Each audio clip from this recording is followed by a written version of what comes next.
Hola, ¿qué tal? Buenas noches. ¿Cómo andan? Antes que nada, bueno, agradecerles por estar un sábado a esta hora escuchando sobre PIB, intentando eh, adquirir conocimientos, capacitarse, que está bueno. Es una enfermedad muy frustrante, hace unos años, lamentablemente no tenía cura y más allá de los tratamientos que teníamos al alcance, el paciente se nos venía abajo, o sea, no fallecía y la verdad que no había mucho que podamos hacer, ¿no? Así que bueno, la idea un poco de esta charla es eso, es plantearles algunos casos clínicos, que podamos ver bien el manejo de estas drogas y qué dosificación y frecuencias y, bueno, y controles tenemos que ir desarrollando. Voy a hacer un mini resumen también de lo que había hablado Pablo, para que quede bien en claro el tema de que sepamos identificar y tener la sospecha de siempre tener el diferencial de PIB. Generalmente, como decía Pablo antes, son gatitos menores de 2 años, la gran mayoría. Hay mayores de 10, pero la gran mayoría suelen ser pacientes jóvenes. Hay mucha más prevalencia en machos que no están castrados que en hembras. Hay razas que tienen más predisposición, como vimos antes, persas, los bengalí, ragdoll, abisinio. ¿Sí? Siempre en la anamnesis vamos a tener también un historial de estrés. La mayoría de las veces son gatitos que los adoptaron hace 2 meses, que hace poquito los castraron, que tuvieron algún historial de vacunación, se perdieron en la calle y los encontraron. Gatitos que viven en lugares que están muy hacinados, que hay muchos gatos juntos en un lugar chiquito con competencia de recursos. Y la mayoría de las veces también hay que tratar de descartar asociaciones, principalmente con los retrovirus, con BILEF y con BIF, pero con BILEF más que nada porque es bastante frecuente la coinfección. Eh, una vez que este virus ingresa y muta, generalmente aparecen los signos 42 a 43 días después.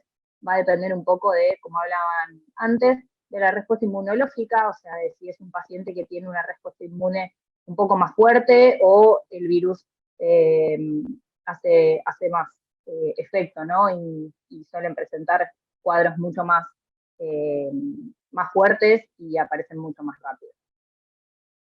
En la forma efusiva, como dijimos, bueno, podemos tener efusiones abdominales, como se ve acá esta gatita es una gatita que está en tratamiento, que se llama África.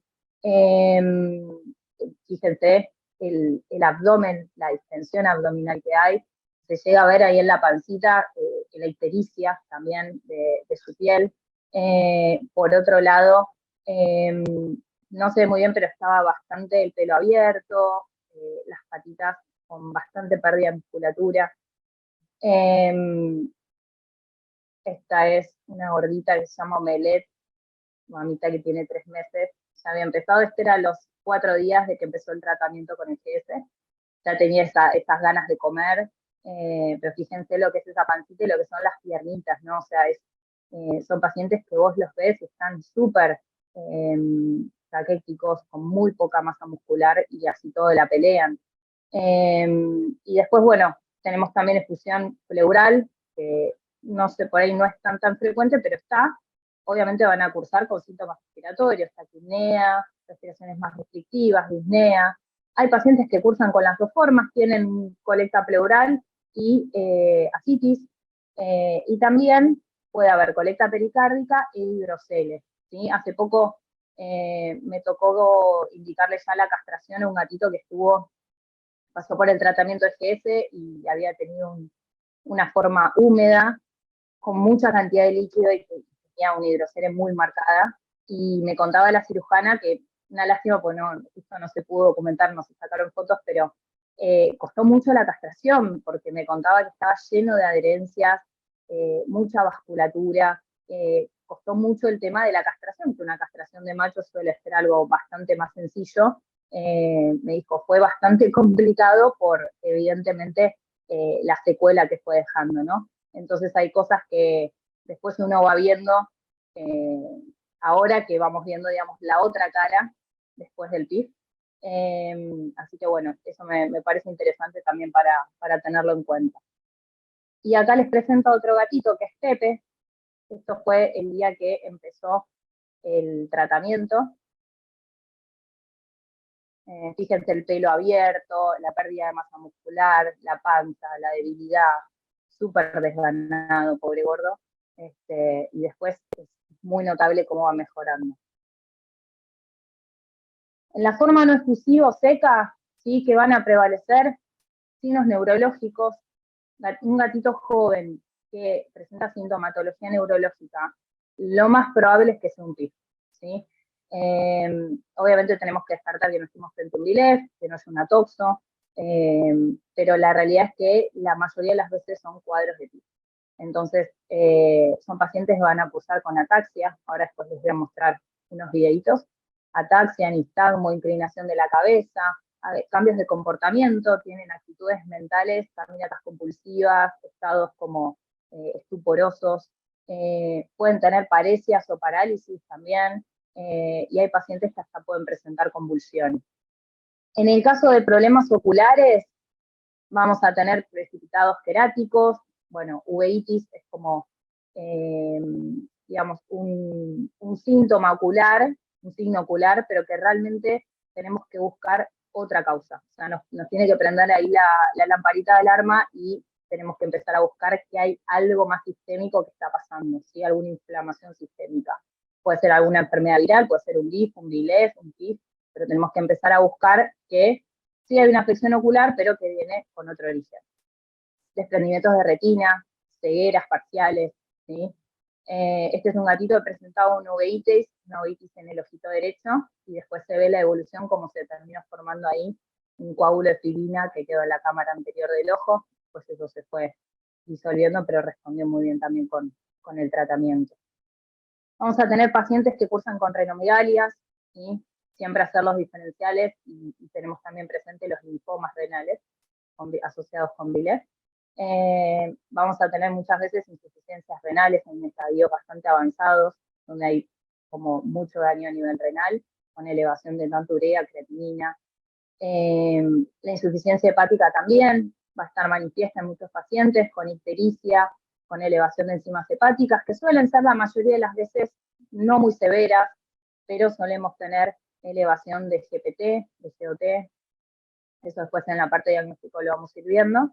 Y hay una presentación de esta forma seca que suele cursar con granulomas o pápulas que no son pruriginosas en mi piel, ¿sí? Y generalmente van asociados también a otras cosas, no es que nos aparecen las pápulas solas, sino que generalmente solemos tener por ahí, además, uveitis o algún otro cambio de comportamiento o algo que acompaña la presentación dermatológica. Acá les iba a mostrar a Manchita. Esta es una gatita que, bueno, me llevó al consultorio, que empezó a estar decaída, empezó a dejar de comer, estaba con apetito muy, muy selectivo, y empezó a caminar raro, la gente no entendía bien qué le pasaba, y bueno, y ahí les muestro el video de cómo vino el primer día. Fíjense la cola rígida, el andar, el aumento de base de sustentación, digamos, de miembros posteriores, la rigidez de miembros anteriores, la ventroflexión marcada, ¿sí? Uno ve eso y por ahí pensás hipocalemia, se te vienen como trastornos más musculares, toxo, como varias cosas, y esta es una gatita de 1 año.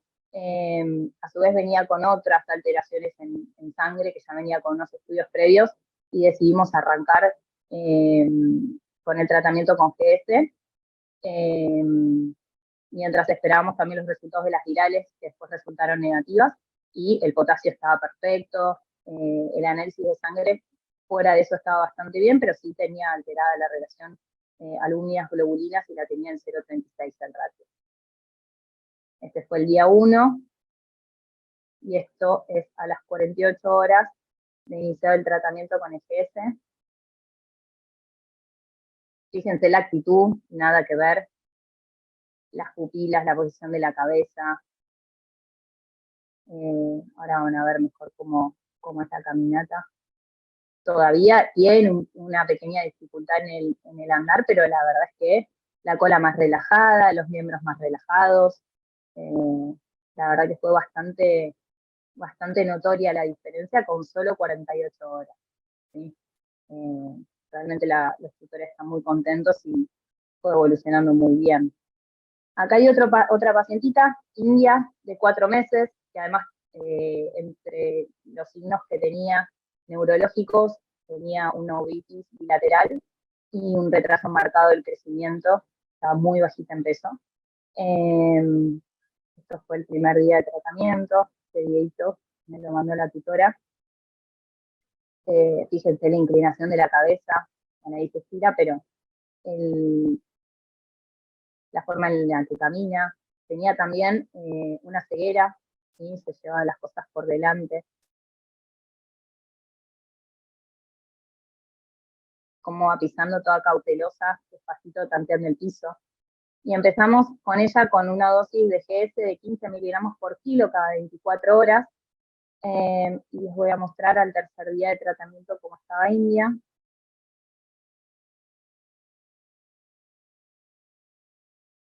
Recuperó perfectamente la visión, la inclinación de la cabeza mejoró muchísimo, quedó igual con una secuela ella que por momentos parece más derechita y cuando se emociona mucho para jugar y todo, quedó con la cabecita más de costado, pero la verdad que se fue recuperando impecable, respondió muy bien a la medicación también.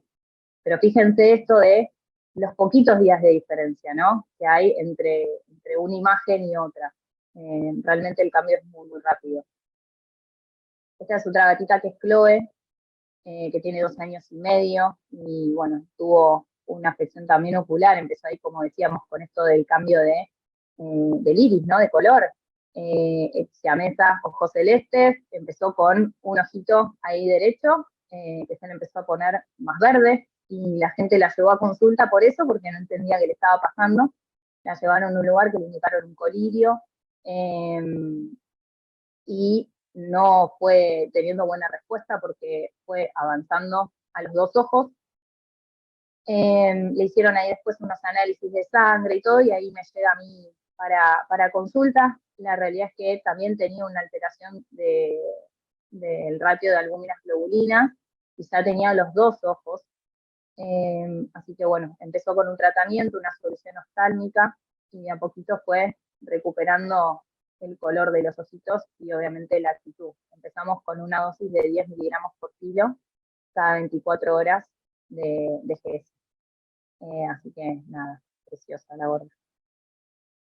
Y después, volviendo a la parte de signos, vamos a tener signos que son bastante común a las dos presentaciones. Es muy característico las fiebres fluctuantes, ¿sí? Fiebre que va y que viene, que le dan un antibiótico. Muchas veces me llegan pacientes después de un mes de antibiótico, que vienen, probaron con antibióticos de depósito, antibióticos por boca, el paciente cada vez peor, no le bajaba la fiebre, 40, 40 y medio, 41, y por ahí le daban un AINES o le daban una Dexa, y por ahí bajaba, pero a los 2 días volvía la fiebre otra vez.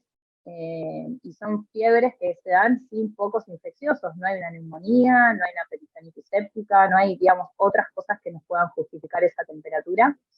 Puede haber obviamente letargia, de que están muy decaídos, no se sienten bien, hay mucha selectividad a la hora de la comida, con anorexia, hiporexia, obviamente va acompañado eso de pérdida de peso, pérdida de masa muscular, de condición corporal, el pelo.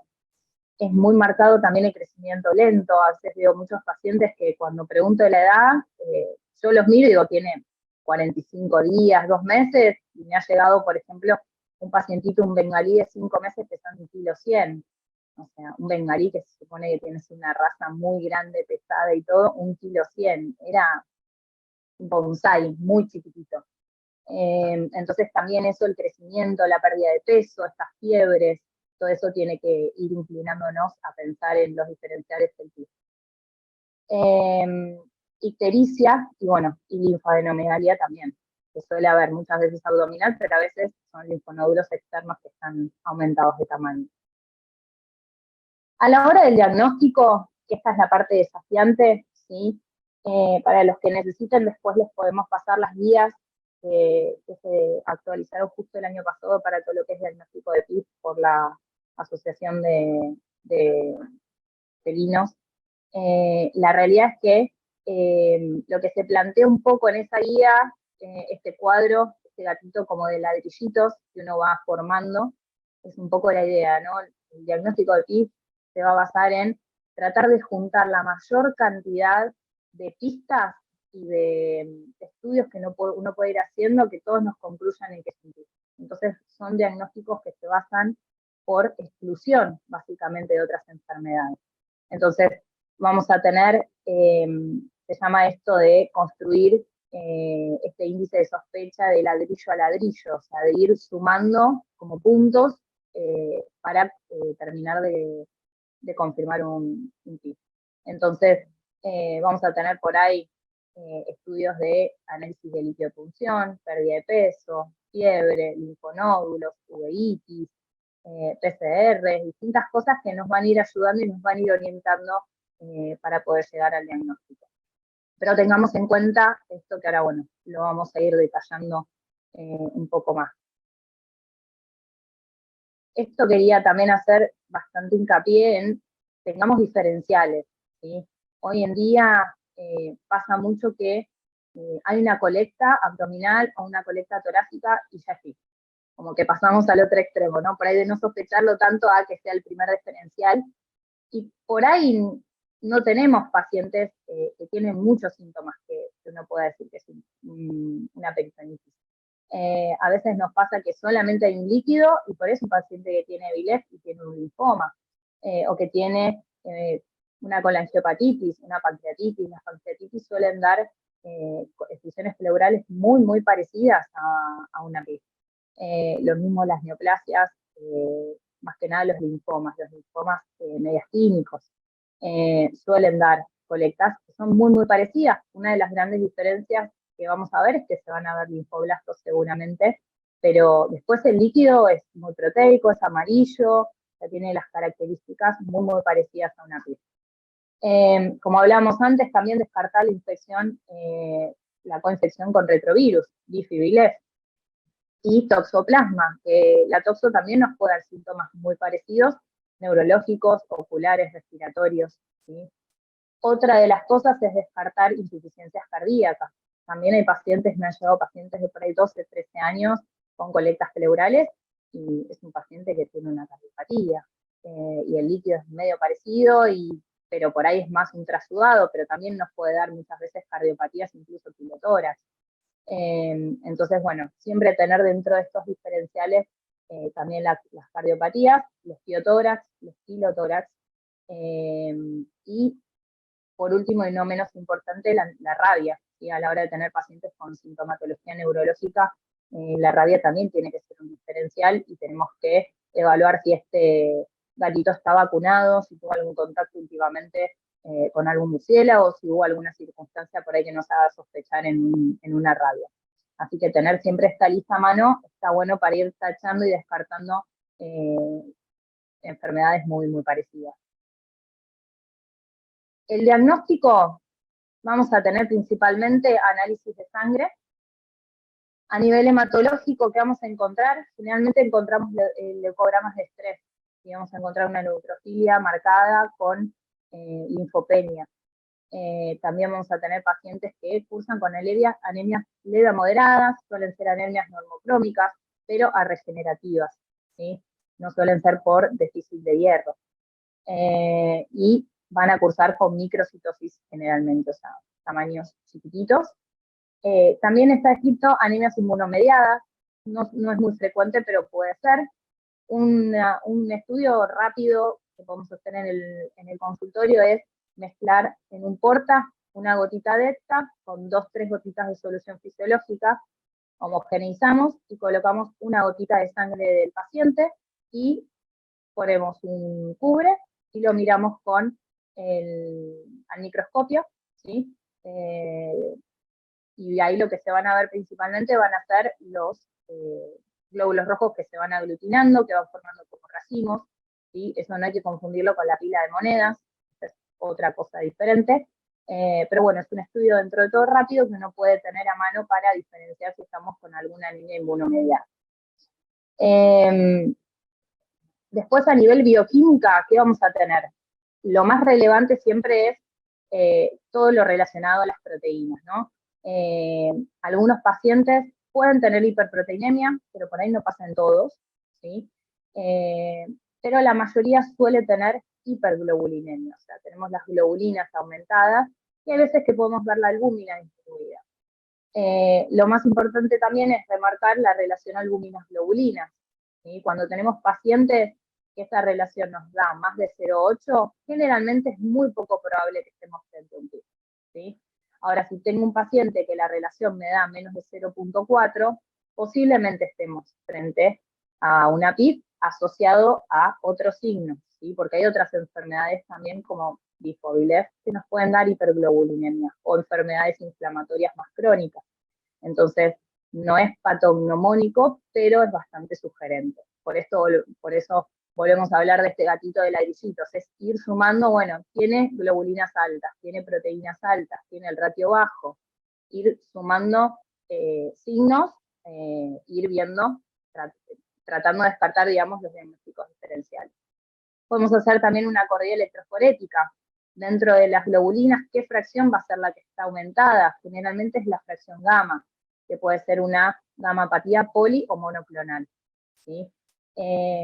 Como otros hallazgos, muchos pacientes cursan con bilirrubinas altas y aumento de enzimas hepáticas, como decíamos antes, muchas veces leves, ¿no? Por ahí no encontramos 600, por ahí encontramos 200, 250, 300 de GPT, GOT a veces, PAS, GT, pero bueno, son cosas que nos hacen ir sospechando, ¿no?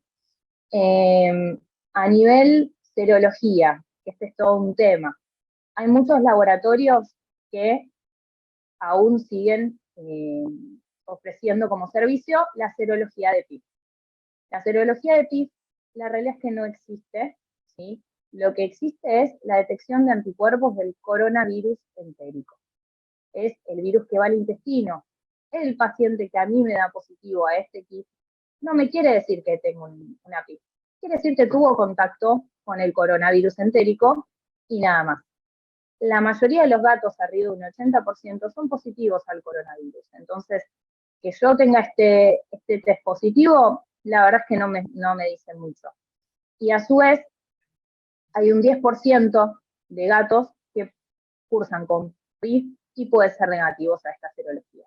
Entonces, yo generalmente no la suelo indicar, porque la verdad es que a veces trae más confusiones que certezas, y hay veces que la gente se asusta mucho, llega gente incluso preguntando que le dio positivo a PIB, y cuando a veces el estudio y la serología, y el gato está fantástico, y no tiene ningún otro síntoma, y es bueno, tu gato tuvo el corona o lo tiene, porque hay, bueno, como hablamos antes, casos de eliminadores intermitentes, portadores, distintas formas, y la verdad es que no quiere decir necesariamente que ese gatito tenga PIB.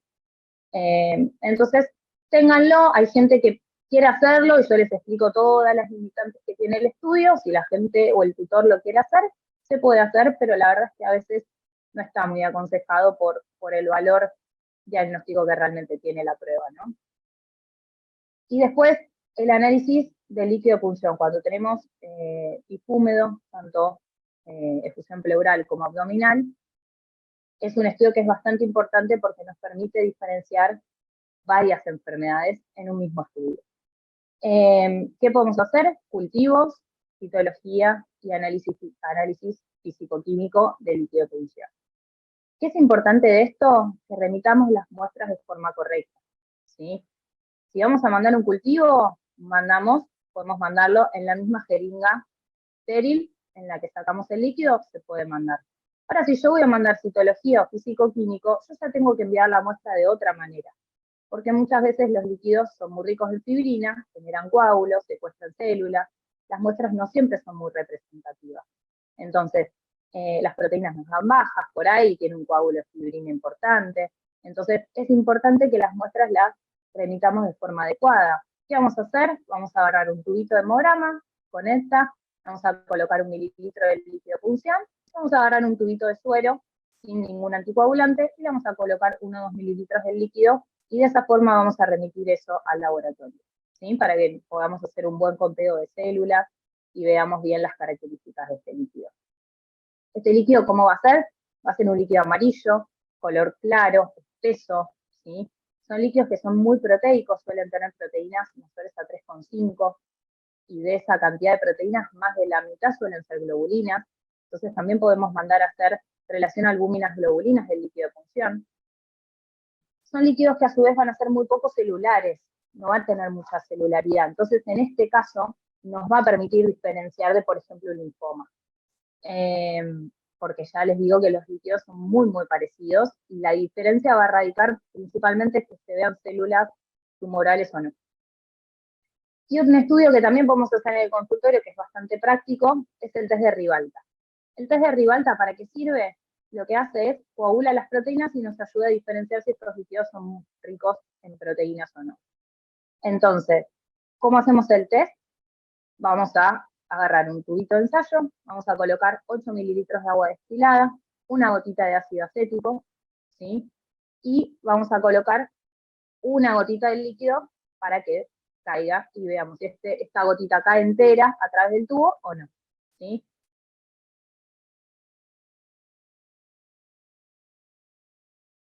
Ahí se coloca en el tubito la gota y se ve ahí como cae perfectamente formadita hacia el fondo, ¿sí? Este análisis es un test predictivo que lo que nos ayuda mucho es a descartar tips, básicamente. Si este test yo lo hago y me da negativo, prácticamente estoy descartando que este gatito tenga tips, porque tiene un 97% de seguridad en este sentido, ¿no? Y si es positivo, tenemos un 86% de que estemos frente a una PIP, pero tenemos que tratar de descartar linfomas y sepsis, que el líquido es muy parecido, y el test de Ribalta también nos va a dar positivo. Entonces, tengamos esas cositas en consideración, pero la realidad es que es un estudio que es bastante rápido, casero, que lo podemos hacer en el consultorio y nos puede dar bastante información. Y el líquido, ¿cómo va a ser este líquido de punción una vez que el laboratorio nos informa? Generalmente son exudados hiperproteicos hipocelulares, ¿sí? ¿Qué otras cosas tenemos para el diagnóstico? También está utilizar PCR, ¿sí? Para todo lo que es detección de coronavirus, que se puede hacer en tejidos, se puede hacer en líquido de fusión, se puede hacer en fluido cerebroespinal o humor acuoso, linfonódulos. Lo ideal es, a futuro se está evaluando también las posibilidades de que el estudio sea cuantitativo, eso sería lo ideal, ver qué cantidad de copias tenemos, qué carga viral hay, para poder inferir realmente si es un coronavirus o no. Otro estudio puede ser la inmunohistoquímica y la inmunofluorescencia, que son las pruebas gold standard. O sea, esto realmente nos dice si es sí. ¿Qué hace? Lo que detecta es antígeno, detecta que el antígeno está en los tejidos y nos confirma el diagnóstico, ¿sí? Después, otro estudio que se puede llegar a hacer, que es la AGP, que es la glicoproteína ácida alfa 1. Es un estudio que se puede pedir en laboratorio sin ningún problema. ¿Qué nos ayuda a ver esto? Nos ayuda a evaluar qué grado de inflamación sistémica yo tengo, ¿sí? Y muchas veces lo podemos utilizar como un marcador para seguimiento del tratamiento y de la evolución del paciente. Pero para el diagnóstico nos va a servir en si yo tengo signos compatibles con una PIF, más una AGP mayor a 1500, 2000, es muy probable que estemos frente a un paciente con PIF. Ahora, si yo tengo signos dudosos, pero también tengo una AGP mayor a 3000, también es sugerente, ¿sí? Lo que nos ayuda a esto también es a descartar. Si la AGP nos da menos de 1500, es muy poco probable que tengamos un diagnóstico de PIP. Entonces, es como les vuelvo a repetir, es esto de ir tachando y descartando con distintos estudios las diferentes enfermedades con las cuales se puede confundir, ¿no? Después tenemos, como mostraba Pablo antes, la histopatología. Generalmente la histopatología es post-mortem. Uno se entera en la necropsia cómo se ve el paciente. Este es un gatito que falleció hace fácil 10 años. Pero la verdad es que en la necropsia hicimos el hallazgo tenía toda la pinta de ser un PIP, pero la realidad es que no teníamos tratamiento entonces, así que bueno, falleció. Pero fíjense los granulomas, los piogranulomas, cómo se ven sobre la serosa del intestino. sobre todo lo que es el pulmón. Después, acá vemos también, fíjese ahí en el riñón, de nuevo ahí en la serosa, en la cantidad de líquido, tenía un poco de líquido ya en su momento también. Y mandamos las muestras a histopatología, y ¿qué nos dice el patólogo? Múltiples piogranulomas y focos de vasculitis, ¿sí? El diagnóstico definitivo es una peritonitis infecciosa, que tenía una nefritis piogranulomatosa multifocal coalescente severa crónica, y una enteritis piogranulomatosa multifocal coalescente severa crónica, con vasculitis, ¿sí? Esto es así como ya lo vemos. Hace un tiempo tuve este gatito que se llama Pupi. Pupi tiene 1 año, ya en realidad 2, porque ya esto pasó hace 1 año. Pupi llega al consultorio con antecedentes de vómitos de hacía 3 semanas y diarreas intermitentes, mejoraba, volvía con diarrea. A la revisación, la verdad que dentro de todo tenía un buen estado general, pero se notaba un segmento intestinal que se palpaba de 6 a 8 centímetros por lo menos, bastante duro, bastante muy diferente, digamos, a lo que es una palpación de intestino. Tenía 2 ecografías anteriores que se habían hecho en 2 lugares distintos, que ninguna me daba un hallazgo ni me denotaba una alteración a nivel intestinal.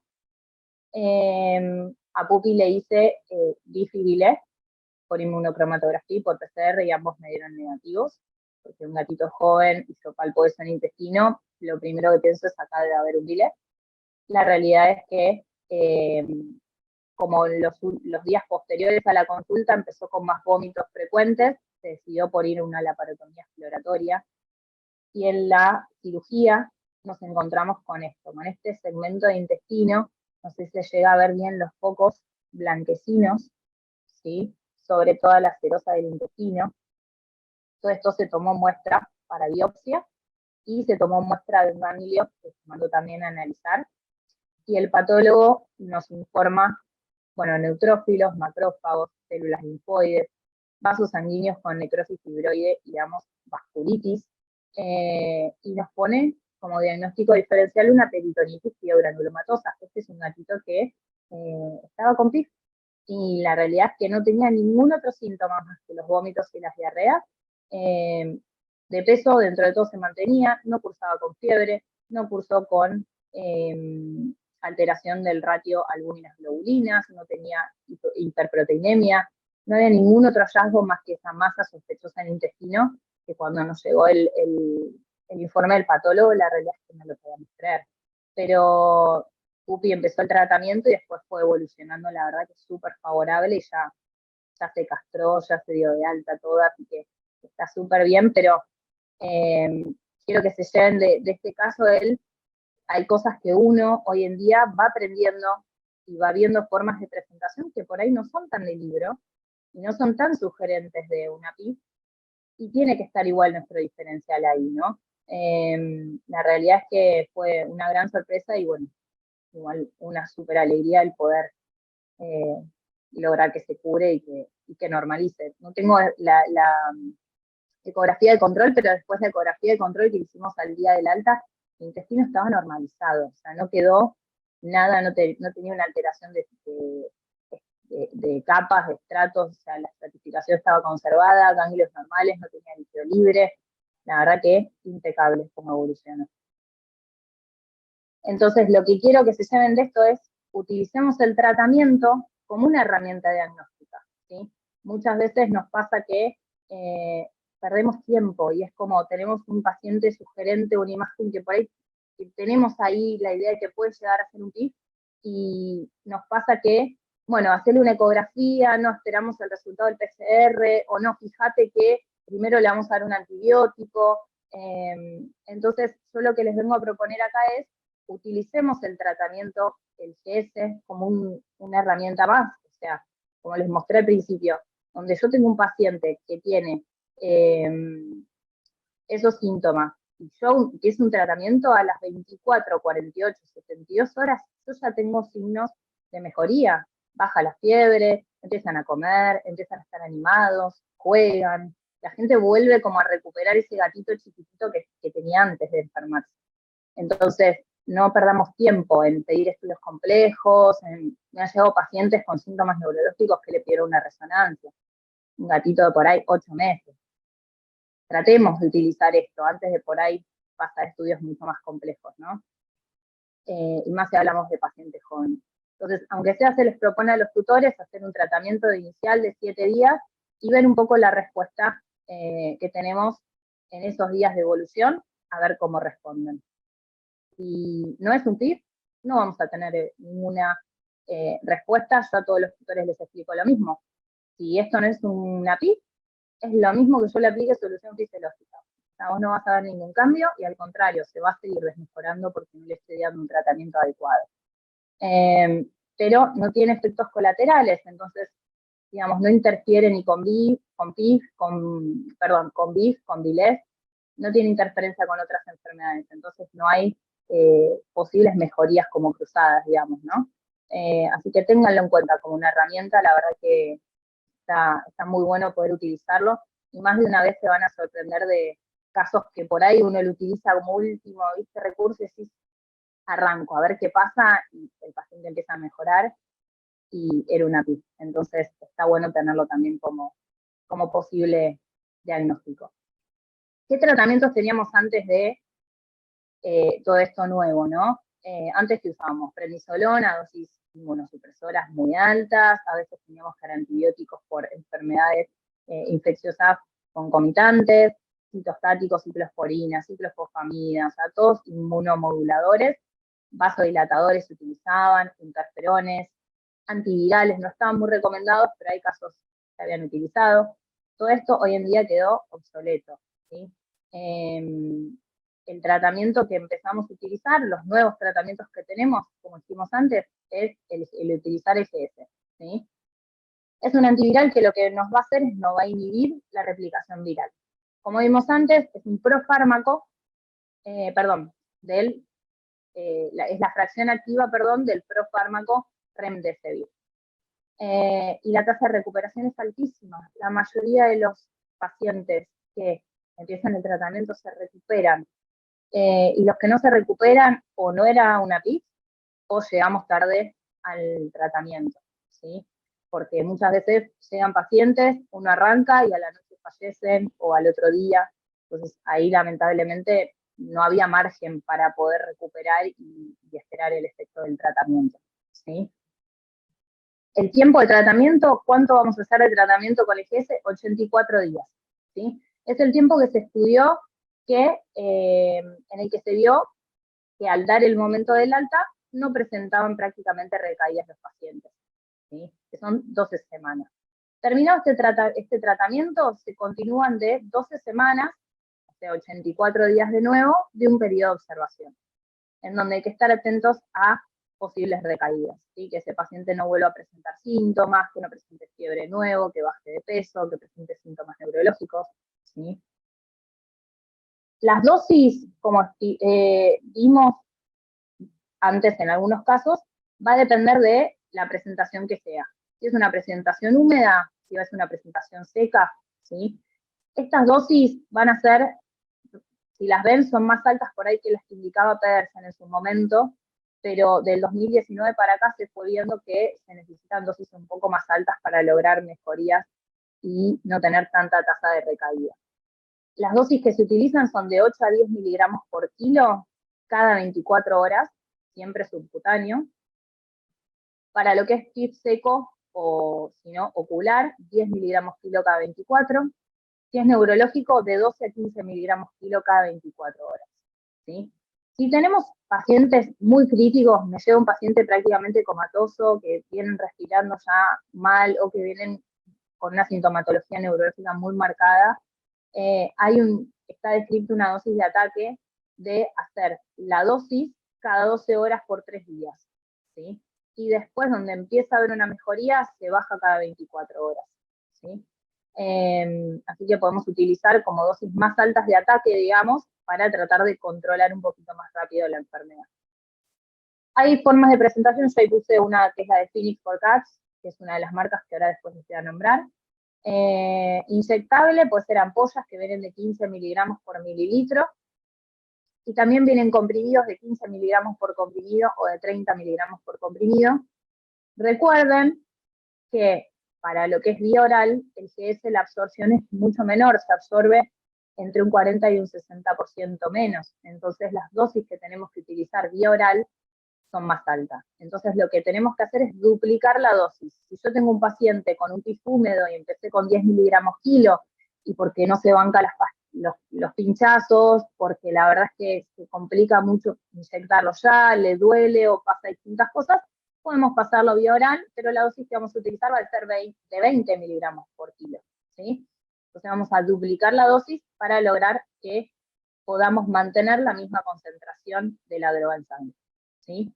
Y una cosa que se puede hacer también es, hay veces que por pesos o por dosis muy altas nos quedan varios comprimidos, por ahí tenemos que dar, no sé, 4 comprimidos, en 24 horas podemos dar 2 comprimidos a la mañana y 2 a la noche, o sea, hacerlos cada 12 horas, partir la dosis, ¿sí? Para poder simplificar un poco más la administración. Pero bueno, vía oral, recuerden, las dosis son distintas que en forma inyectable, ¿sí? Ahí es lo mismo, y bueno, duplicar las dosis. ¿Qué consideraciones vamos a tener a la hora de utilizar el GS? Vamos a tratar de, a la hora de cargar la ampolla, lo hacemos con una aguja, cargo la dosis, saco la aguja y la reemplazo por una nueva al momento de inyectar, ¿sí? Tiene que ser una aguja nueva. Otra consideración es mantener una misma franja horaria. No tenemos que mantener nosotros una concentración en sangre de un efecto, entonces no podemos permitir que nos baje esa concentración. Entonces no podemos darle un día a las 10 de la noche, otro día a las 12, otro día a las 6 de la tarde. Siempre hay que comprometerse, digamos, y explicarle esto al tutor y decirle, mirá, tenés que tratar, no es 9 en punto, si se lo das 9 y 10 o 9 menos 10 no pasa nada, pero tratar de mantener un mismo horario para que la absorción, digamos, y la concentración sean las mismas. Tenemos que rotar los sitios de aplicación, ¿sí?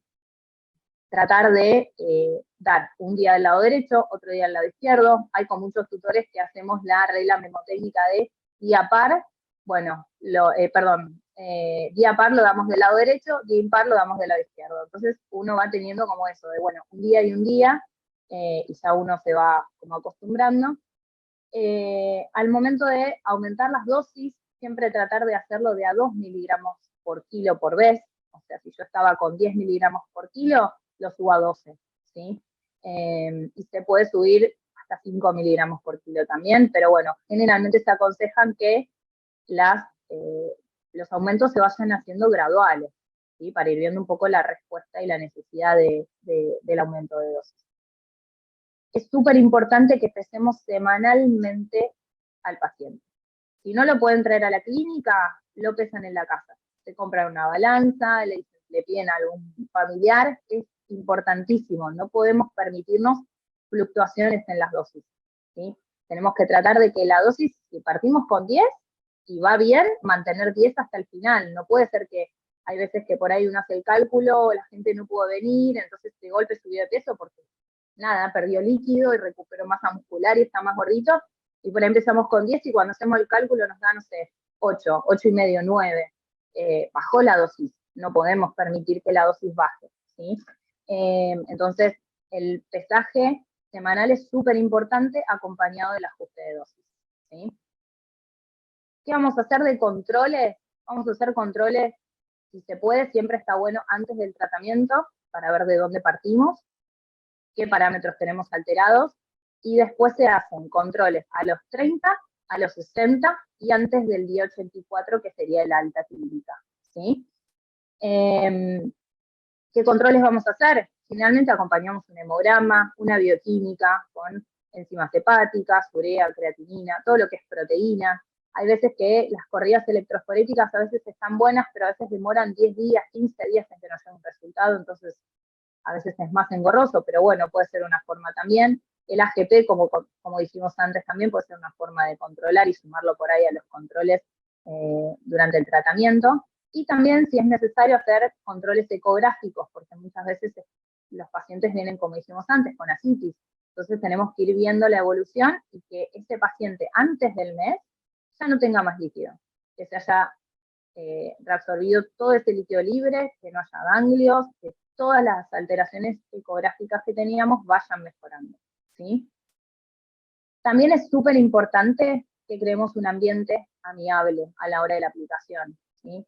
Este gatito se va a tener que amigar y acostumbrar durante 84 días a un pinchazo diario. Entonces es muy importante el tema de que lo manejemos de la mejor manera cat-friendly que podamos, ya sea colocando música relajante. En Spotify hay Relax My Cat, Music for Cats, hay un montón de listas que nos ayudan a generar un ambiente más tranquilo. La comida hace un montón. Hay pacientes que vos les pones delante un pollito picado, algún sobrecito, una latita, esos sallecitos que se usan, que son los creamy. Todo eso muchas veces nos ayuda a que se distraiga un poco más y que el pinchazo pase un poco más desapercibido. Feromona es lo mismo. Hay pacientes que se utiliza a veces gabapentina. Entonces tratemos de tomar estas consideraciones porque ya te digo, son tratamientos largos y nos va a llevar tiempo, ¿sí? Así que tenemos que tratar de que sea de la mejor manera posible. Como les decía ahí, zonas de aplicar, generalmente a los costados, nunca en la zona interescapular, ¿sí? Siempre de costado, y tenemos que ir tratando de rotar lado derecho, lado izquierdo, un poco más arriba, un poco más al medio, un poco más atrás. Como les pusimos ahí atrás, esa zona de atrás se puede resistir, puede molestar un poco más, pero bueno, hay que ir rotando la zona. ¿Cuándo damos el alta? ¿Sí? Llegamos al día 84 y tenemos todos los resultados en mano, ¿le damos el alta o no? Es una gran pregunta, ¿no? ¿Qué tenemos que ver? La evolución, básicamente. Subió de peso, tiene el pelo lindo, juega, corre, está activo. Todo lo que respecta a los signos clínicos que tenía originalmente los mejoró. Las alteraciones hematológicas y bioquímicas, estaba con anemia, estaba con las bilirrubinas altas, tenía las proteínas altas, el ratio, ¿sí? Todo eso tenemos que ver que haya mejorado. El ratio debería ser mayor a 0.7. Es lo ideal al momento del alta, ¿sí? A ver, si me da un ratio de 0.67, 0.65, me doy el alta, y le extiendo, ¿qué hago? Me dio bajo. Bueno, ¿qué tenemos que mirar? Las globulinas principalmente, ¿sí? Y tenemos que mirar las proteínas totales. Si las proteínas totales normalizaron y las globulinas también, y me da un ratio de 0.67, yo puedo evaluar de darle el alta. Si el paciente creció, subió de peso, está bien de ánimo, tenía líquido, no tiene más líquido, o sea, controlemos principalmente globulinas, proteínas. El ratio sí es importante también, pero no es excluyente ni es sí o sí, eso tiene que estar, ¿sí? Porque hay pacientes incluso que no tienen ninguna enfermedad y vos ves ratios y sacas sangre por otra cosa y le da 0,60, 0,62, ¿sí? Entonces lo importante es que tengamos normalizadas proteínas y globulinas en estos casos. Alteraciones ecográficas también, como dijimos, tienen que estar normalizadas. ¿Cuándo sospecho de resistencia? Sospechamos de resistencia cuando empezamos a utilizar dosis altas, 12, 15 miligramos por kilo, sin mejorías clínicas. ¿Sí? Empezamos con 8, subimos a 10, subimos a 12. El paciente no mejora, o mejora en forma parcial, por eso él fue un poquito líquido, mejora un poquito el apetito, pero es como que, viste, no termina de mejorar del todo. Bueno, es un paciente que tenemos que evaluar, pasó un mes de tratamiento y no se le fue el líquido, y no come bien, y el ratio no mejoró ni un poco, y es un paciente que posiblemente esté cursando una resistencia al queso, ¿sí? Y la otra son tratamientos de más de 100 días sin mejorías. ¿Sí? Hay pacientes que a los más de 100 días siguen con el apetito selectivo, siguen con el ratio que no normalizó, pero a expensas de globulinas altas, siguen con enzimas hepáticas, con linfonódulos, con distintas cosas. Bueno, hay que considerar el tema de la resistencia, ¿sí? Y cuando tengo recaídas, ¿qué hago? Terminó, a los 10, 15 días empezó con síntomas, sospecho y hago estudios y todo. Bueno, si es una recaída, lo que se aconseja es, con la dosis que se dio de alta, subir por lo menos 3 miligramos más. Se empezó con 10, mínimo empezamos con 3. o hasta +5, o sea, podemos empezar con 15, ¿sí? Depende de la severidad del cuadro. Y lo que hacemos, si no, es evaluar la herramienta del molnupiravir, que es el otro antiviral que tenemos disponible, que la verdad que funciona muy bien. Yo ahora después les voy a mostrar 2 casos clínicos. Funciona muy, muy bien, y es una excelente herramienta para casos de recaídas. Y más que nada cuando tenemos recaídas por ahí neurológicas, que son muy feas y muy fuertes, está muy, muy indicado el uso de este antiviral. La extensión, cuando tengo recaídas, es a 30 días, ¿sí? Que vamos a extender, depende de cómo vaya, o hasta 60 días en casos de neurológico, y en neurológico generalmente hacemos +5, o sea, subimos la dosis bien alta. Y si no, cambiamos al molnupiravir si tenemos posibilidad, puede ser también una opción, ¿sí?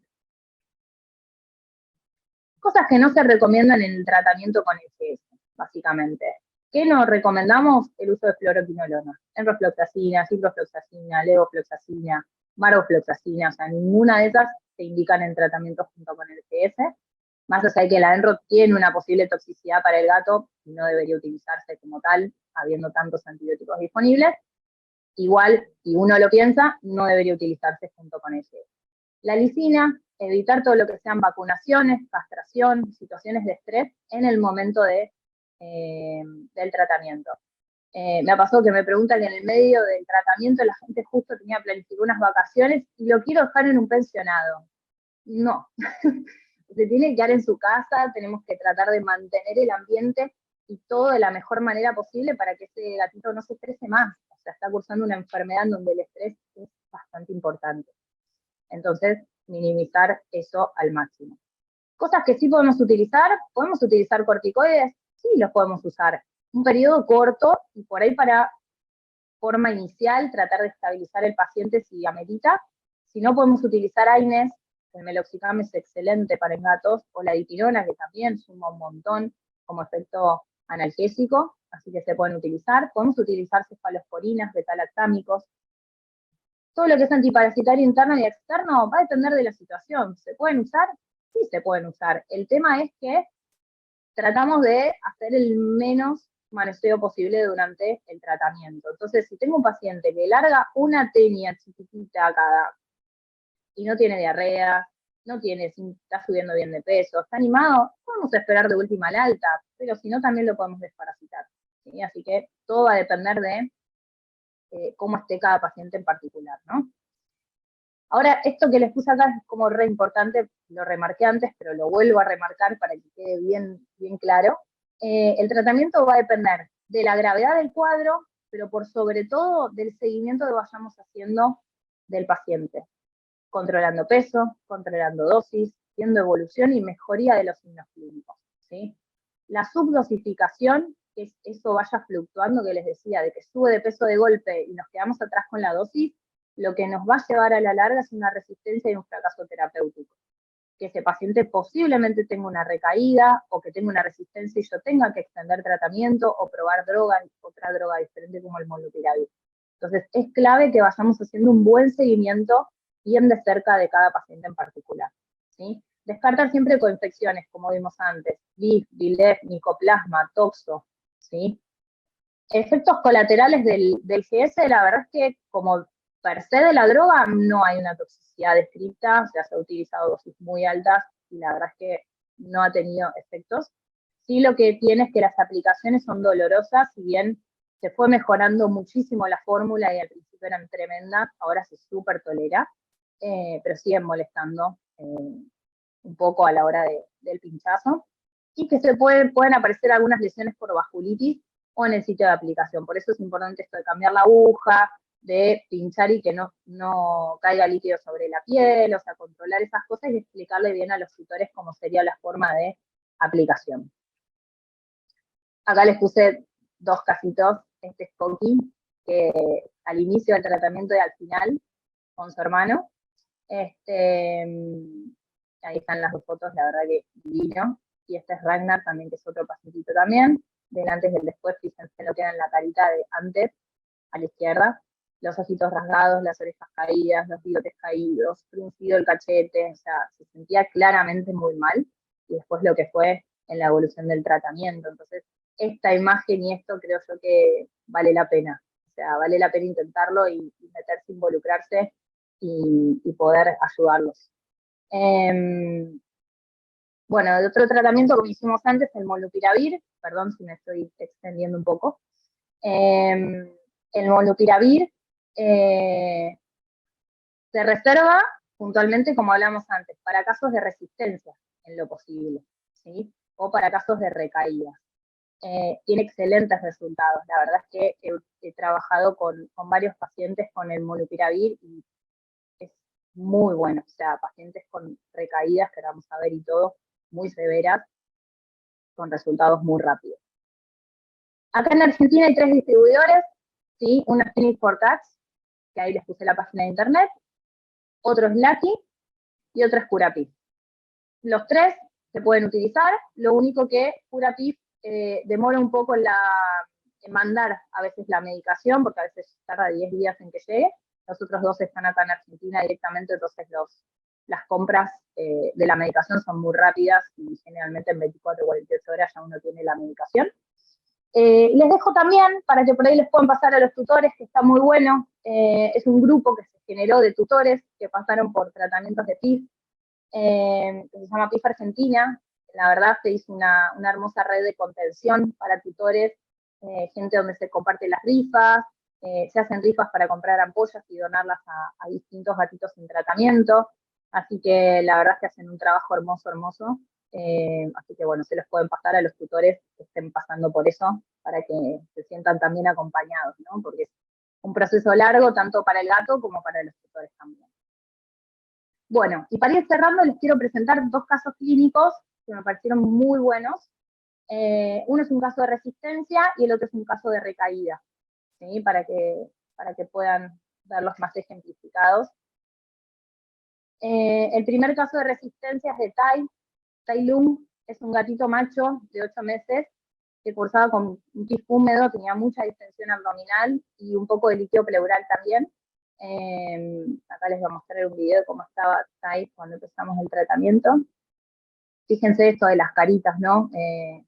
La verdad es que esto de las orejas caídas, los ojitos entrecerrados, la posición de los bigotes, son las escalas de dolor, digamos, que se basan en cómo es los gestos, digamos, y la posición, digamos, de orejas, de ojos y de bigotes para establecer el dolor en gatos, ¿no? Escalas faciales. Estaba redolorido, pobrecito. Empezó con 3 kilos 100, tenía, como dijimos, el abdomen muy distendido, un líquido amarillo, como se ve en la jeringa, espeso a la punción, terminó siendo un exudado hiperproteico hipocelular. Tenía un poquitito apagado a la auscultación ambos hemitórax y tenía una ictericia leve, mucosas y estaba con fiebre. ¿Sí? Tenía 39,8 de temperatura. Empezamos con este día con el tratamiento. ¿Qué tenía de el hemograma en los análisis? Estaba con 20 de hematocrito, 6,7 de hemoglobina, fíjense, 3.300.000 de rojos, o sea, tenía una anemia leve a moderada, y que había un poquito de leucocitosis, principalmente con neutrófilos, ¿sí? Con una neutrofilia marcada, y ahí nos ponen anemia, en este caso era macrocítica, pero normocrómica, arregenerativa, leve leucocitosis, leve neutrofilia, ¿sí? Así que bueno, en lo que es alteraciones del hemograma tenía eso. Y después, ¿qué teníamos como otro hallazgo? Las proteínas totales elevadas, empezó con 2,5 de albúminas y 5,7 de globulinas. El ratio nos daba bajito también, nos daba 0,43, ¿sí? Entonces, este paciente me llega así, la panza, yo punzo en consultorio, veo ese líquido, veo estos análisis, ya empiezo con el tratamiento. O sea, no necesito un gatito jovencito así, mientras voy marchando el Bisdilev y todo, que eso se lo hicimos después también, pero empiezo con el tratamiento, trato de no perder tiempo, ¿sí? Porque ya no se sentía bien. Tenía una ecografía abdominal 10 días anteriores a la fecha de inicio del tratamiento, en donde lo que se veía es un anillo medular en ambos riñones, que puede ser también un hallazgo normal en felinos, pero bueno, estaba. y después lo que tenía eran muchos linfonódulos, esto igual es 10 días antes, o sea que en ese momento, 10 días antes, no tenía líquido, pero después empezó a colectar. Tenía todos los linfonódulos de aspecto grande, globoso, superficie ligeramente ondulada, y tenía yeyunal, prepáticos, mesentéricos, o sea, y con Doppler color, que sugerían ahí como una malignidad, ¿no? Así que bueno, empezamos con el gordo con un tratamiento de GS de 8 miligramos por kilo cada 24 horas. Fue evolucionando, la realidad es que ahí fue mejorando, disminuyó un poco la panza, pero venía lento. Para lo que debería ser una recuperación, venía lento. A los 15 días me presentó un caso de hipertermia, o sea, tuve un cuadro ahí de 47, había bajado de peso, pero la panza estaba más chica, estaba un poco taquipnéico, pero también estaba con temperatura, así que bueno, decidimos ahí a los 15 días subir a 10 miligramos por kilo día la dosis de GS. Y realizamos ahí una nueva ecografía de control a ver cómo estaba todo lo anterior. El BISBILEF que teníamos por inmunocromatografía era negativo, así que bueno, decidimos repetir una ecografía, y lo que se vio es que seguía el anillo ecogénico medular en ambos riñones, tenía esplenomegalia, tenía abundante cantidad de líquido libre y tenía una hepatopatía inflamatoria. Los ganglios estaban muchísimo mejor, o sea, toda esa cantidad de ganglios gigantes y globosos de aspecto de malignidad que tenía, habían mejorado un montón, o sea que había algunos cambios favorables, pero ya ahí me prendió un poquito el foquito porque la verdad es que no terminaba de mejorar mucho, ¿no? Igual iban 15 días recién de tratamiento. En el análisis de sangre, a los 15 días que le repetimos, que vi, había mejorado el hematocrito hasta en 20, habían bajado los blancos que estaban en 20.000, pero tenían una neutrofilia muy marcada, normalizó, o sea, casi normalizada la neutrofilia, y el ratio todavía seguía elevado. A los, espérenme porque me parece que me quedó, sí, el ratio, perdón, perdón, las proteínas altas, y el ratio tenía en 0,45, fíjense que el anterior estaba en 0,43, o sea, la verdad es que no había subido para nada y las proteínas están más altas que en el anterior. Entonces lo que decidimos es, había mejorado con la dosis de 10 miligramos kilo, pero los análisis, ahí las proteínas están más altas, y lo que se sumaron es que tenía linfonódulos palpables muy significativos, submandibulares, preescapulares, axilares, inguinales, popliteos, estaban todos los linfonódulos aumentados. Decidimos mandar a hacer PCR de BISBILEF por las dudas y subir la dosis a 12 miligramos por kilo hasta que tengamos los resultados y ahí evaluar. Si no había ninguna otra viral, claramente estábamos frente a un paciente con una resistencia porque seguía con líquidos, el ratio estaba a penitas, pero subieron mucho las proteínas, subieron las globulinas, había cosas que habían mejorado, pero era parcial, que esto era lo que les comentaba antes. ¿Había mejorías? Sí, había algunas mejorías, pero la verdad es que prácticamente día 26 de tratamiento, que siga con ganglios grandes y con ese ratio de 0,45 y las proteínas en 9 y pico, no estaba bien, ¿sí?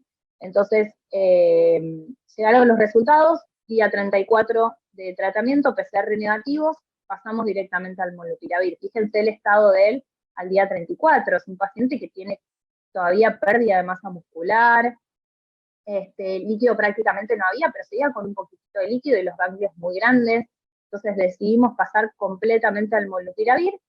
Se empezó con una dosis de 8 miligramos por kilo cada 12 horas de molnupiravir, y a los 10 días de tratamiento, el gordito ya estaba así, 10 días nada más de tratamiento, se había terminado de reabsorber casi todo el líquido que quedaba, él estaba jugando, estaba activo, mejoró fíjense las piernitas, la masa muscular, cómo mejoró el pelo. Acá hay otro videito también, donde se lo ve jugando con la tutora. La cara, la actitud, era otro gato, y los ganglios habían desaparecido. Tenía ganglios, para que se den una idea, de 2 centímetros aproximadamente, preescapulares, axilares, o sea, se notaban muy agrandados esos ganglios, que si uno no lo viera, uno sospecha un linfoma. Estaban todos muy agrandados. Al día 36, fíjense que partimos de, estaban 3,2 kilos que había subido de peso, día 36 del molnupiravir, 3,450 kilos, venía subiendo re bien de peso, se mantuvo la misma dosis, subió mucho más el hematocrito. Después lo que pasó también es que normalizaron los glóbulos blancos, que seguían más que nada con una neutrofilia, esa parte se normalizó completamente, y mejoraron mucho las proteínas, fíjense, estaban en 0,45 hasta en 0,72, bajaron las proteínas de 9,5 a 7,2, normalizó las globulinas, o sea, realmente a los 36 días del tratamiento, que con EGS a los 30 días habías mejorado o había valores que no estaban bien, con el molnupiravir mejoraron un montón. Día 59, 3,770 kilos, o sea, subió bien, siguió sin linfadenopatías, sin, digamos, líquido, muy buen estado general. Fíjense, subió más el hematocrito, los blancos normales, la fibra normal, las proteínas mejor todavía, 0,74 de relación albuminas-globulina, las globulinas 4,1, 7,1 de proteínas totales, el resto la verdad que estaba mucho mejor. Y comenzamos justo ayer el periodo de observación de TAI. Me mandaron la eco, que no la llegué a poner, me llegó hace un ratito y estaba todo normalizado, no había ganglios, no había inflamación del vaso, la verdad es que está todo el abdomen sumamente normal, así que arrancamos el periodo de observación con TAI. Pero bueno, les quería mostrar esto de esta falta de respuesta parcial, que parecía que mejoraba un poquito, pero no, y después desmejoraron unos valores, y por más que uno suba la dosis, no acompañaba la mejoría esa subida de dosis, así que está bueno tener en ese momento presente la opción de, tenemos otra herramienta que es el molnupiravir, ¿sí? Así que bueno, este está ahí. Y ya para terminar, les quería presentar el último caso de Ginger. Ginger es una gatita que tenía un pit seco, pero terminó haciendo después una recaída neurológica. Ginger era una gatita que rescataron de la calle, ¿sí? La habían rescatado cuando a mí me llega hacía 3 meses, y hace menos de 2 la habían castrado, o sea que no la conocían mucho en cuanto a actitud. Después de la castración notaron que empezó con fiebre, la trataban al principio, estaba en otro lado, al cual me la derivaron y venía con esta fiebre que les comentaba, de sin respuesta a antibióticos, sin respuesta a corticoides. Tenía un test de PCR positivo de leucemia, pero de inmunocromatografía negativo. No teníamos todavía ahí para hacer la cuantificación de carga viral. Así que teníamos el test que era negativo, me suma mucho para este tipo de casos, ¿no? Tenía una anemia, Ginger gustaba con 25 hematocrito, una anemia leve, tenía anisocitosis, anisocromía, se decidió empezar con EGS, y tenía además las proteínas totales elevadas, 8,6, 63 de GPT, muy sutil la elevación, pero lo más significativo era la relación también en 0,41 y las globulinas en 6,1. Tenía ahí ausencia de antígenos, ausencia de anticuerpos, y el PCR estaba positivo. Empezamos con 10 miligramos por kilo cada 24 horas. La gordita al día 30 había mejorado el ánimo, había subido un poquito de peso, no mucho, pero había subido. Se mantuvo la dosis de 10 miligramos kilo, con la realidad es que los estudios de sangre, fíjense, de 25 subía a 30, de 0,41 la relación 0,88, las globulinas en 3,6, o sea, la mejoría en el análisis de sangre era muy notable. Clínicamente estaba mejor, lo único que persistió un poquito era un apetito medio selectivo. Al día 84 de tratamiento, 3,50 kilos, siguió subiendo de peso, pero no fue igual era una gatita ya más adulta, pero no era un sobrepeso muy, muy marcado, comía mucho mejor, y el resto estaba todo normal, completó el tratamiento a 10 miligramos por kilo, con los análisis de sangre, que fíjense ahí el hematocrito bien, pero la relación daba 0,95, o sea, daba muy bien, 3,4 de globulinas, 3,1 de albúmina, clínicamente estaba mejor, lo único era el apetito que siempre estuvo medio selectiva con la comida, medio quisquillosa, pero comía bien, hacía caca normal, hacía una vida normal. Entonces completamos los 84 días y se dio el alta. ¿Qué nos pasó? A los 14 días de la observación, del periodo de observación, me contacta la tutora y me dice, Gaby, Ginger no está bien. No está bien, la veo desde ayer que está rara, me dice, no, no está muy bien. La miro y tiene los ojos raros, está decaída, me manda este video. Una miosis fija, protección del tercer párpado, sensorio deprimido. Ahí empezamos, cuando la veo, le digo, empecemos con que es ya 15 miligramos cada 12 horas. Empecemos, pues estamos seguramente frente a una recaída. A la noche empezó con esto, empezó con head pressing, un deambular atáxico, caminaba en círculos, se caía, caminaba en forma muy compulsiva, atáxica. Ahora se va a ver ahora cuando me acordé, quería todo el tiempo, caminaba y se apretaba y se quedaba contra un lugar, apretando la cabeza. Había desmejorado también su estado general. Esto fue al día 14 de observación, o sea, pasaron muy poquitos días. Fíjense cómo camina. Ahí justo se corta, pero se llevó puesto el plato, estaba como con una ceguera, se llevaba todo por delante. Continuamos al día siguiente, con la dosis de GF, pero seguía mejorando, la verdad es que no veíamos mucha respuesta. Se decidió internar a la noche, había tenido unos tratamientos descompresivos, con diuréticos, con antiinflamatorios, la verdad que sin mucha respuesta. Esto fue antes de que la interne ya, como les decía, de un día para el otro, eso de que caminaba y apretaba la cabeza y todo, pasó a esto, que apenas deglutía, fíjense la hiperextensión de miembros anteriores que tenía, del sensorio, ni hablar.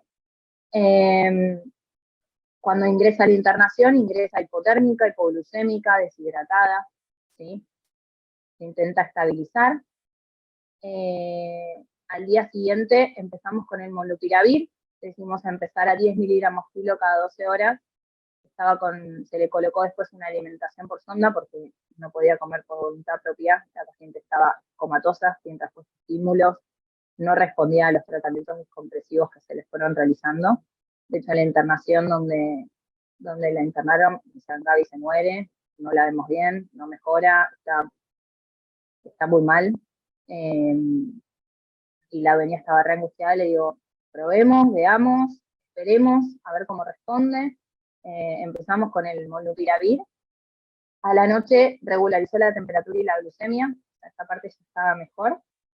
Al día siguiente, por la mañana, que era el segundo día con el molnupiravir, la va a ver la tutora al horario de visita.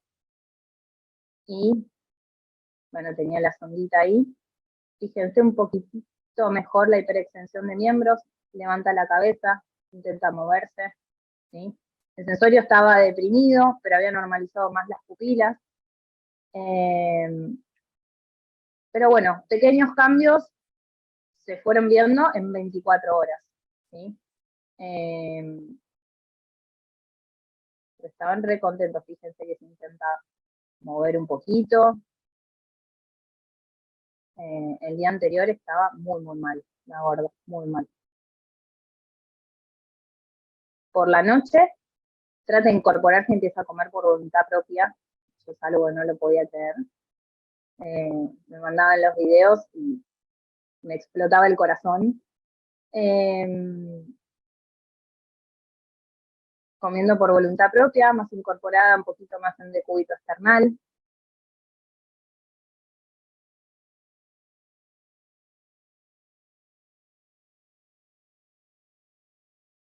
Empezó obviamente con un paté, con algo suavecito, todo, pero bueno.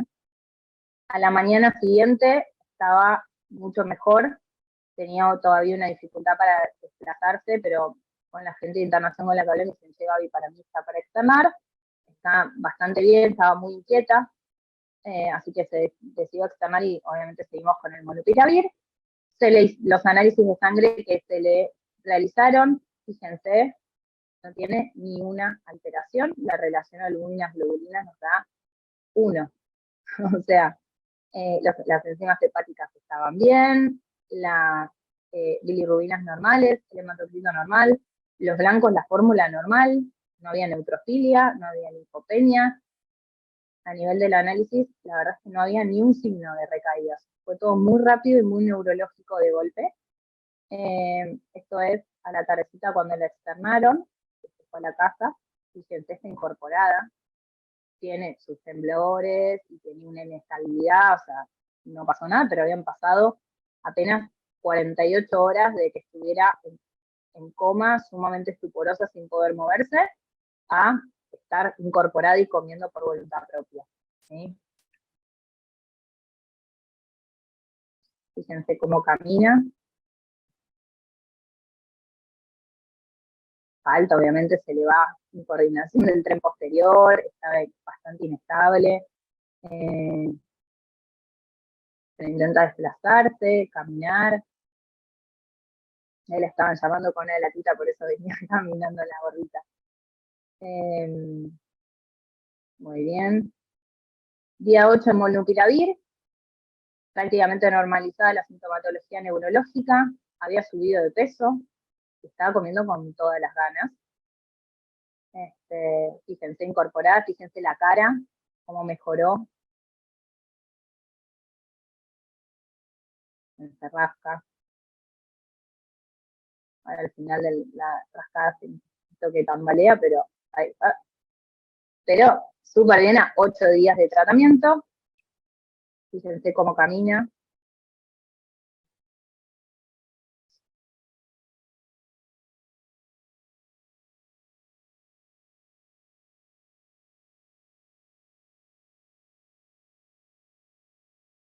Y Ginger fue mejorando, lo que se completaron son 8 semanas de tratamiento con el molnupiravir. El control de sangre estaba normal al alta, el peso estaba en 4,2 kilos cuando se dio el alta. Completa el periodo de observación, sin signos clínicos de recaída ni nada, sin miedo. Cuando le dimos el alta del molnu fue como, bueno, vamos a ver cómo sigue ahora la observación después de esto. La verdad que súper bien. Ya transcurrió, los 3 meses de alta se cumplieron, y la verdad es que está pesando 4,5 kilos. Prácticamente en el alta anterior estaba 1 kilo menos. Y los valores de sangre normales. O sea, nunca, desde la recaída hasta el día de hoy, nunca tuvo una alteración de los análisis de sangre. Y esta es la gordita Ginger hoy. Esto me lo mandó ayer la tutora, justo que le pedí que me mande y le quería poner como ejemplo. Sí, fue el primer caso de molnupiravir que tratamos acá en Argentina. Y la verdad es que fue sumamente asombroso y una felicidad enorme poder verla así, jugando, corriendo con sus hermanos. Así que bueno, nada, para ir resumiendo y cerrando la charla, perdón si me extendí un poco, el tratamiento con GS, utilicémoslo como una herramienta diagnóstica, tengámoslo siempre a mano, si se puede, se lo propone al tutor y decirle, mira, la verdad es que puede ser esto, probemos con la medicación. Si no es, no le va a pasar nada, a los 3-4 días, si es, voy a ver qué paciente se siente mejor y nos ayuda un montón eso. Descartemos infecciones, siempre, DIF, DILEF, micoplasma, esas cosas pueden hacer que el tratamiento no termine de repuntar y no es por ahí porque no responde a la medicación, sino porque tenemos un DILEF a la par, una carga viral alta. ¿Sí? El seguimiento, por favor, seguimiento semanal de peso y ajustemos siempre las dosis, que no queden abajo. Eso es súper importante para no subdosificar. Y tengamos el molnupiravir como una herramienta alternativa para recaídas o casos complejos. ¿Sí? Así que bueno, quédense con esto, la PIS tiene cura, feliz. Así que nada, les agradezco un montonazo a ustedes la paciencia, el horario. Espero que les haya gustado y les sirva la información. La idea es que esto se difunda cada vez más y cada vez más gatitos tengan la alternativa a poder acceder a estos tratamientos. Así que bueno, muchísimas gracias a ustedes, gracias a todos por estar ahí hasta esta hora de la noche. Así que muy agradecida por la oportunidad también.